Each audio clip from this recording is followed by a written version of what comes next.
from everybody. Let us start major part of experimental material testing gathering, that is universal testing machine.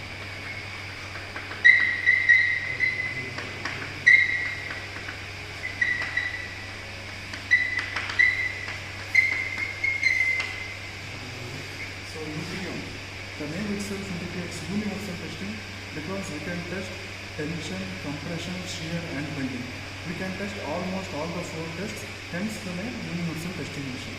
So universal testing machine, it is about the specification of the universal testing machine is 600 ton universal testing machine what we are using.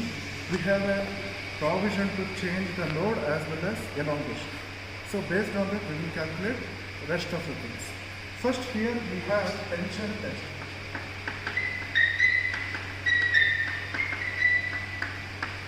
In the tension test initially will be loaded like this. This is a load. Initially the length of the specimen will be less. After that, because of tension, length increases, diameter decreases. This is the principle of tension. Length increases, diameter decreases. Whereas in compression, the length decreases, diameter increases. So there is a compromise in between two sections. So for all the tests, the reference diagram is mild steel diagram. Mild steel diagram, just I will recall, already we have studied strength of release. This is a mild steel stress strain diagram for mild steel. It will be like this. We have several points. Point A, proportionality limit, point B, yielding limit, point C, ultimate stress, point D, breaking stress. After point B, plasticity will stop. Within that there will be a elasticity. So this is proportionality limit.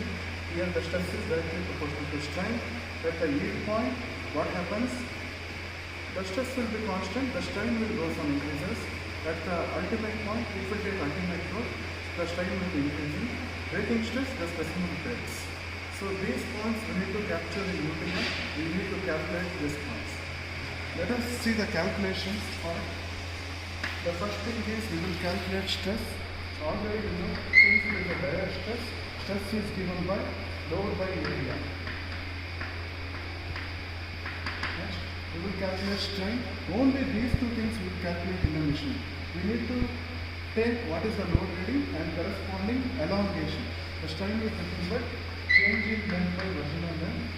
Original length will be knowing the length of the specimen. So we will be calculating strain, change in length by original length. For every corresponding load, we will take delta N. Then after that, Young's modulus. Young's modulus is nothing but it is a ratio of stress per strain within elastic limit. So you will get some value for stress, you will get one value for strain. Ratio it, you will get Young's modulus. Then after that, if possible, you can find out allowable stress. Allowable stress is nothing but yield stress by factor of safety. So if possible, you can calculate allowable stress by assuming factor of safety like 2 or 2.5. Apart from this is a major calculation.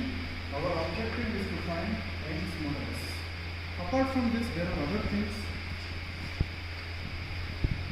Here, we will also calculate percentage elongation.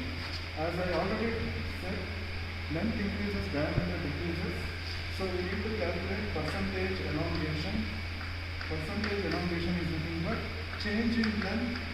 Change in length is nothing but final length minus initial length divided by delta into 100. So you get how much it is elongated. Then percentage reduction in area. At one side, elongation happens, one side there is a reduction happens. Reduction corresponding to diameter, we cannot measure diameter, hence we need to measure reduction in terms of area of cross section. So area of cross section is final area minus initial area divided by initial area. If you have doubts, you take differences. You take differences and calculate, you will get percentage reduction. And moreover, we are always placed within A. We need to know what is happening in B, C and D.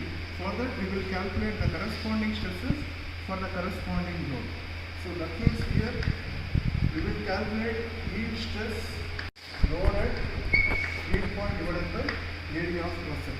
Always area of cross section is pi d square by 4, diameter will be known.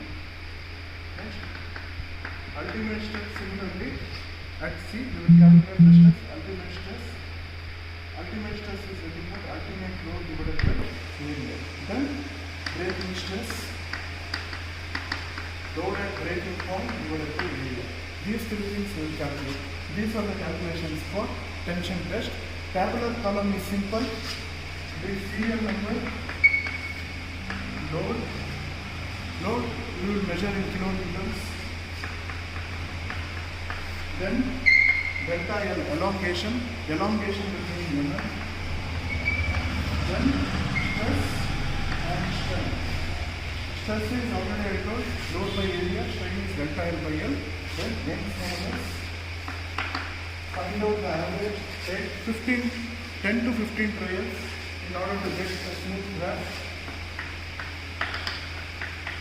15 trials, calculate everything, calculate Young's modulus for each trial and take average Young's modulus.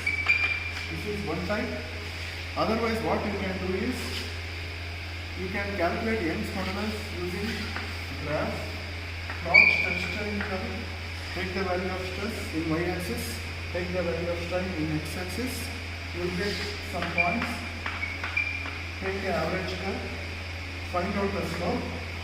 This slope is nothing but y-intercept corresponding to stress, x-intercept corresponding to strain, stress by strain is Young's modulus. The slope of this graph will give you Young's modulus. So find out Young's modulus, verify those two Young's modulus. Okay?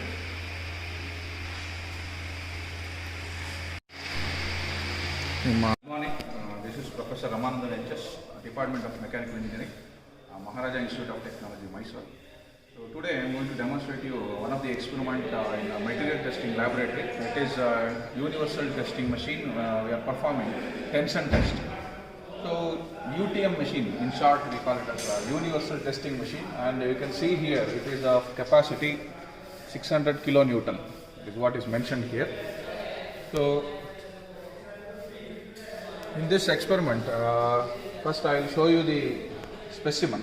So this is a specimen of tension test where we will have a definite gauge length. This is where we want the specimen to break. So this is a fracture testing machine. So we want the specimen to break of length is of 100 millimeters, diameter of 10 mm. So we will fix this to the UTM machine. I will show you the place where we mount this the machine. So here you can see the components like this is the upper jaw which is fixed, and this is the lower jaw which is movable with the help of the elevated screw. You can see here, so screw rod. So we are going to mount this between the upper jaw and the lower jaw with the help of, this is the place where we mount it. So movement we can obtain with the help of the cross head lever, what we can see here. So we can close and open the cross head. So if you rotate this clockwise, it gets closed. If you just open it anti-clockwise, you can move the lever. You can see here, there are the options. You can move inclination of the lower jaw. You can see that. Yes. You can see the inclination as well as declination also by operating the lower switch. So like this, we are going to mount this specimen between the upper jaw and the lower jaw. And after the inclination, we are going to load it with the help of the hydraulic pump. The hydraulic loading is going to be activated from the UTM machine. So you have options here to load it and unload it. So you also have readings here. So for tension test we go up to maximum 60 kilonewton, from 0 to 60 kilonewton. Each division here indicates 0.1 kilonewton per division. That means to say every 10 division is 1 kilonewton. So you can see here 1 kilonewton, next 10 gives you 2 kilonewton, then 4 kilonewton. So respectively you can count the readings with the help of the pointer movement. So we need to know how to mount the specimen between the fixed jaw and the movable jaw initially. So I told you. So fixed jaw has a lever here. So by operating lever, okay, the jaw opens here. You can see if I rotate it anti-clockwise, so the jaw, you can fix the upper jaw like this to the machine. So you can see here clearly it is being fixed to the upper jaw. Okay. So you have to elevate the lower jaw. That you can do using hydraulic pump. As I told you, keep it open. The hydraulic cross head lever, you keep it open, and you can elevate the. So like this, the movable jaw has to move and get clamped to the test specimen. You need to wait for some time so that the jaw proceeds and till it gets fixed between the gauge length. So here, once you fix the the specimen to the UTM machine, so you can see two different needles here, one with the red in color and the blue in color. So loading starts. I have told you 10 divisions is 1 kilonewton, because 1 division is 0.1 kilonewton. As you start loading, so we keep on taking the count for every 2 kilonewton, that is 4 divisions. So 2 kilonewton, 4 kilonewton. Likewise, if you keep on loading the specimen, you will get readings here. So between 20 to 25 kilonewton, you will get yield load, where the needles, they move forth and back. So they keep on moving here, they will get a jerk position. That is the yield load. So if you keep on continuing from the load, so material go to an ultimate load of around 55 kilonewton. So where the blue needle, it stops at 55 kilonewton, and the one more needle, it oscillates back. So, and later on you can hear a breaking sound of the specimen where it gets fractured after the ultimate load.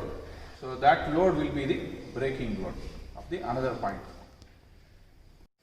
So once the specimen breaks, during the course of the experiment, we have to measure the deflection or the strain. So you can see here that is being measured by mounting a dial gauge. This is what we call as a dial gauge, with a range of measurement 0 to 10 mm, and each division is 0.01 mm. So a complete revolution from 0 to 100 will give you 1 mm of deflection reading. So this is how we mount it to the movable jaw, because during the course of experiment, this is where this will become the movable jaw, or where the pressure is applied to the specimen. So through these connecting rods. Once you apply the load, so after the specimen fails, you can see here. So this is the initial specimen, and you can see final specimen breaks in the form of cup and cone fracture. You can see the bottom portion like a cup, and you can see the shape of the cone and cup in the fracture specimen. So in the tension test, you can observe the length of the specimen is increased, and the lateral section diameter will be decreased because of the tensile load. So we have to measure it. So length, usually we get an elongation of around 5 to 7 mm, and the diameter at the point of fracture we have to measure by using external caliper. You can use an external caliper to mount it across the part of the area of the fracture, to measure the diameter of fracture, and with the help of pi d square by 4 formula, you can measure the final fractured area. By using the vernier calipers, you can identify the diameter of the specimen. So we are continuing with the tension test. So I wanted to mention the range of loading. So range of loading for tension test is from 0 to 60 kilonewton. You can see here, it starts from 0. So each division is 0.1 kilonewton. That means to say 10 division is 1 kilonewton. So like this, 0 to 60. So 4 division is 20 kilonewton. 6 division is 2 kilonewton. 6 division is 3 kilonewton. So respectively. So you can have different range. For compression test, it is 0 to 600 kilonewton. For bending, it is 0 to 60 kilonewton. Same. So you can see a lever here, so where you can change the range of kilonewton. So you can operate the lever, so to clockwise, So to change the reading, so you can set it from 0 to 600, you can see here. This is for compression test. So again, if I want it for bending, I can change the range.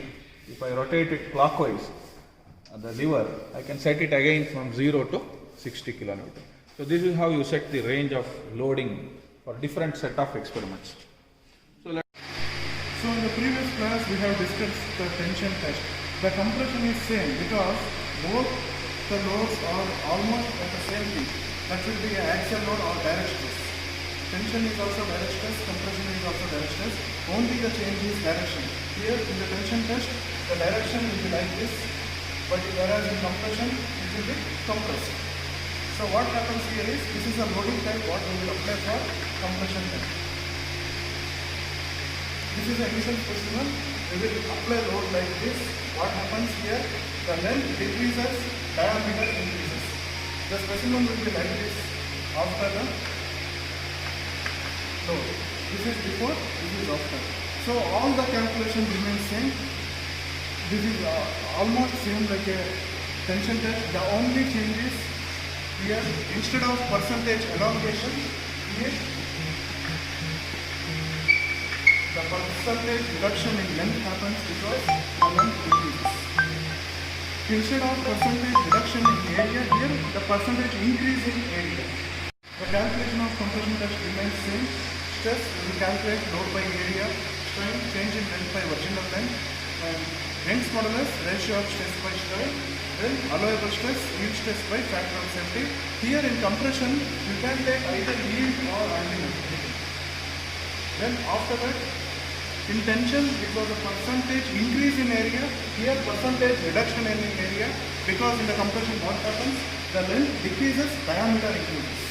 Then instead of percentage reduction in area in tension, in compression it is percentage increase in area because diameter increases.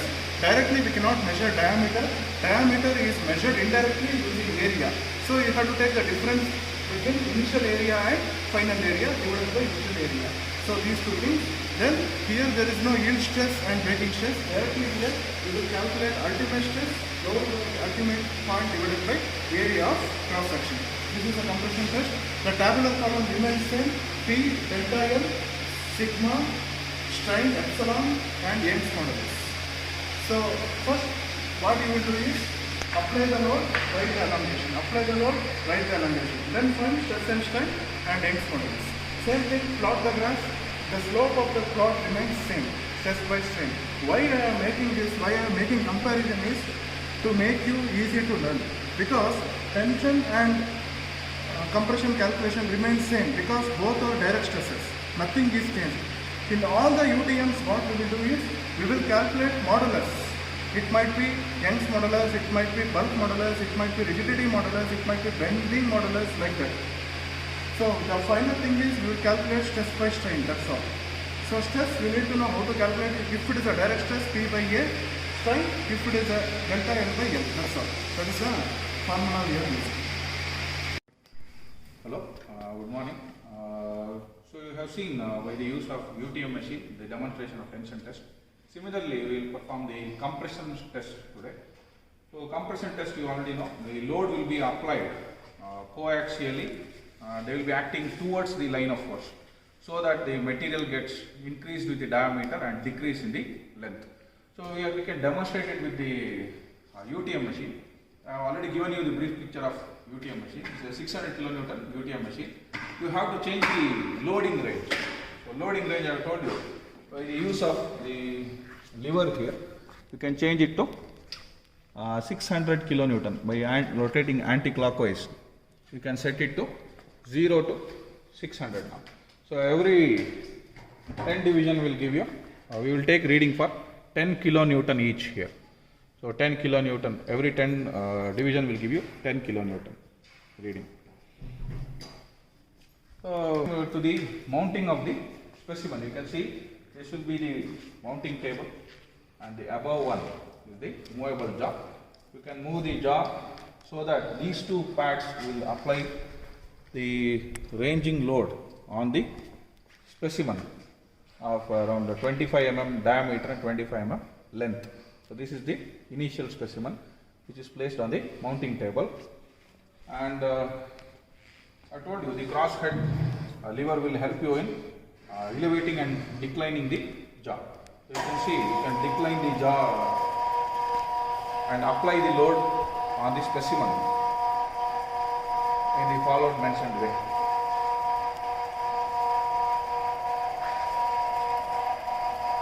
So this is how you try to apply the load, and after the application of the load, say 10 kilonewton, 20 kilonewton, each readings for 10 kilonewton respectively, final load will be around nearer to 500, 550 kilonewton.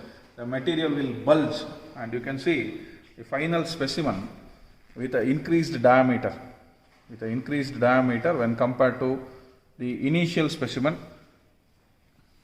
So which was of 25 into 25 diameter. You can see the final worn out or fractured, compressive fractured specimen, and you can identify the diameter and change in length and find out what is the compressive strength of mild steel material with the help of this experiment. So in the previous class we have done tension test and compression test. Now let us see how to do bending test.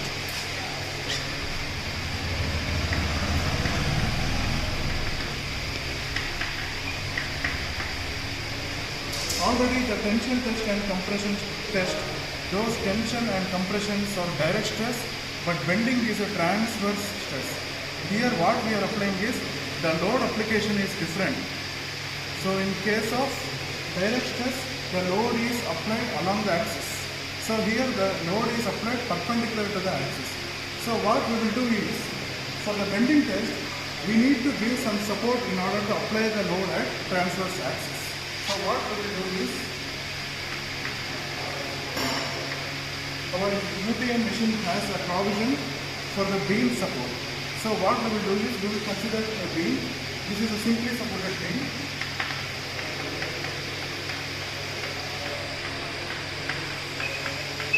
For the simply supported beam, the load is applied at the center. So this is how the loading type of bending test will be taking place. So here the load will be applied exactly at the center. So load is applied exactly at the center for the simply supported beam. This is the arrangement what we are giving in the UTM, Universal Testing Machine. So here another thing you have to know is, you have to know all the calculations regarding simply supported beam.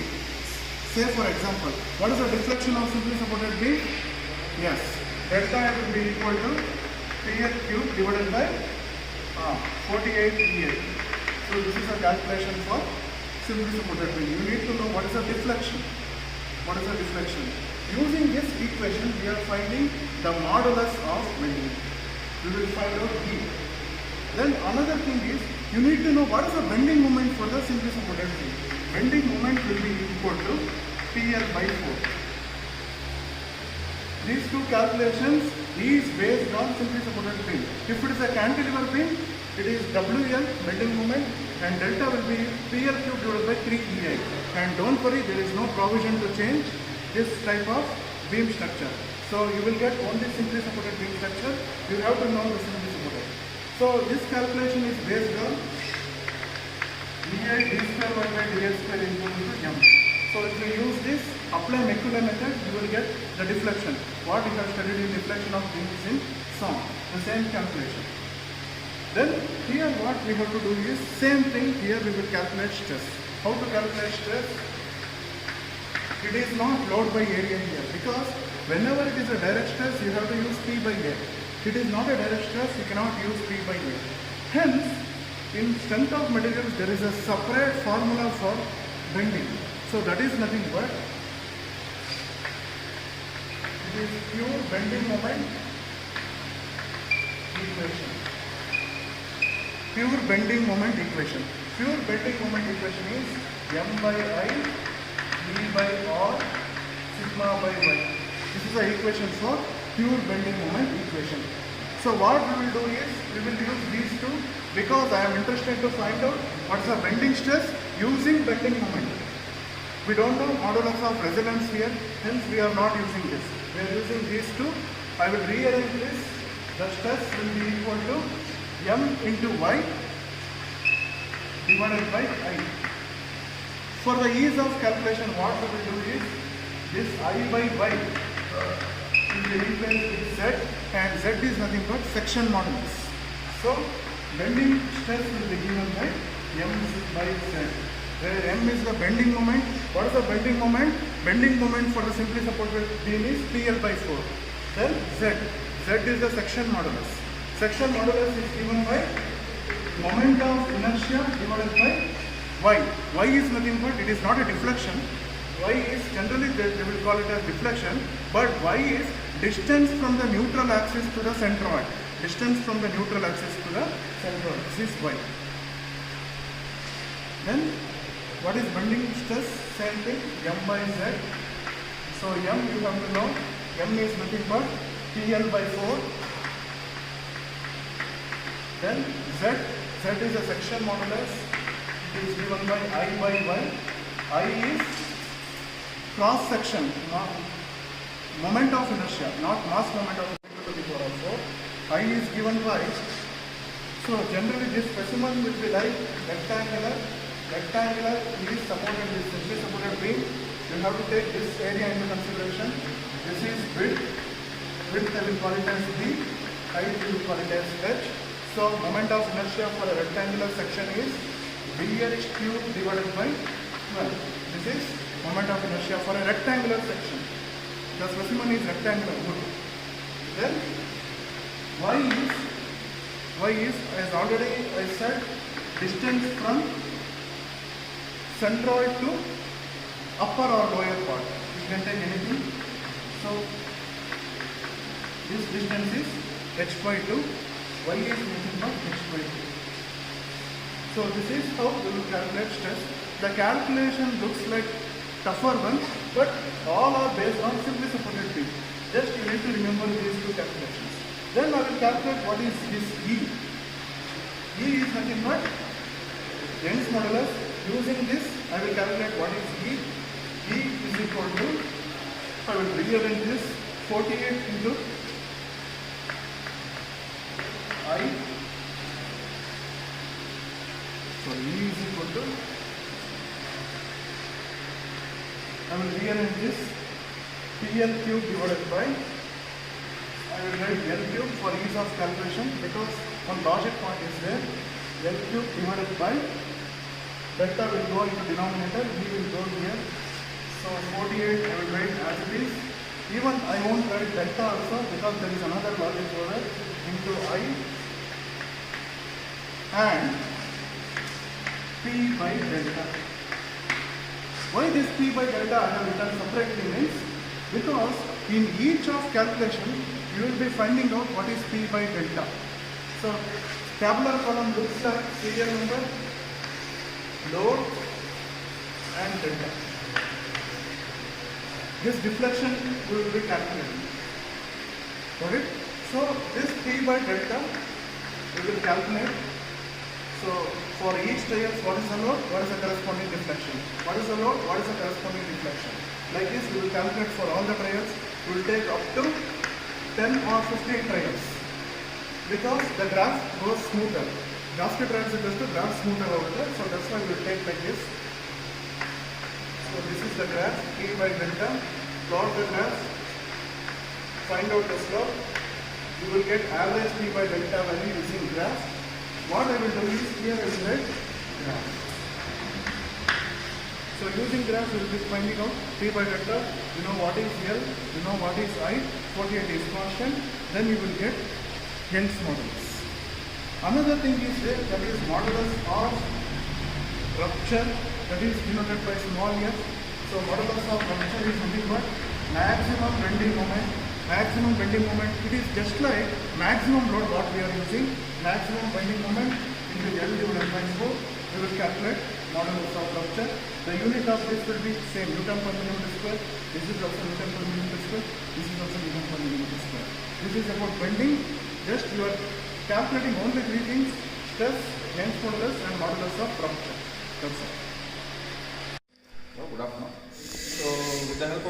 machine, we will perform one more test, that is the bending test, where material will be simply supported beam. It is supported at both the ends. You can see the simply supported beam here. For demonstration, we have taken the wood as a loading specimen. It is being supported with the two roller support here. And you can see loading is done with the help of a hammer being fit to the movable jaw. Okay, it is being fit with the help of the lever. So, this is about the mounting, and I already told you how the UTM machine works. This is the where we usually move the upper and the lower jaw, and with the help of this lever we are going to load with the help of a hydraulic pump. So let us initially we have to mount it and bring the wood, specimen contact to the hammer. So let us do that. We will lower the jaw now. So now you can see the hammer is in contact with the specimen. So now we will usually close the position of the jaw here and keep this open. So hydraulic pump. So and we will start loading it, and loading pattern is around 0.5 kilonewton. We have to set the loading range. So 0 to 60. We have set the reading for a bending test. It is 0 to 60 kilonewton with the help of the loading lever.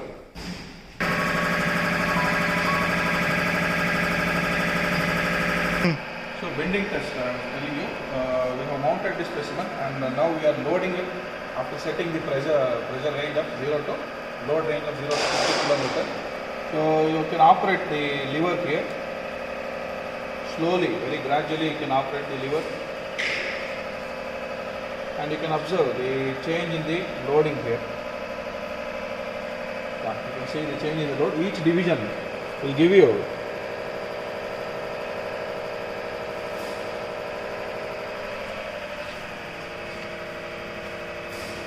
load of 0.5 kilonewton. For every 0.5 kilonewton, you can record the reading of deflection in the dial gauge being mounted on the dial gauge.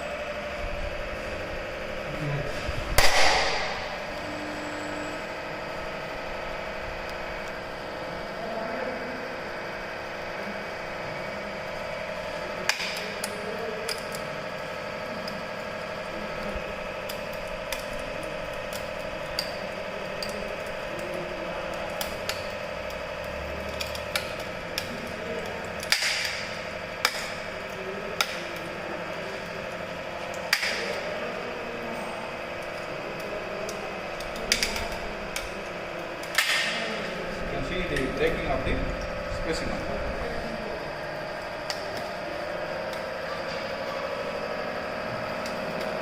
You can see the reading around 11 kilonewton.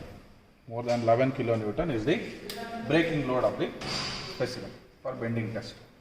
And followed by calculations, you can note down the deviation, deflection versus load, and calculate and plot the graph of deflection versus load and identify the Young's modulus using bending test.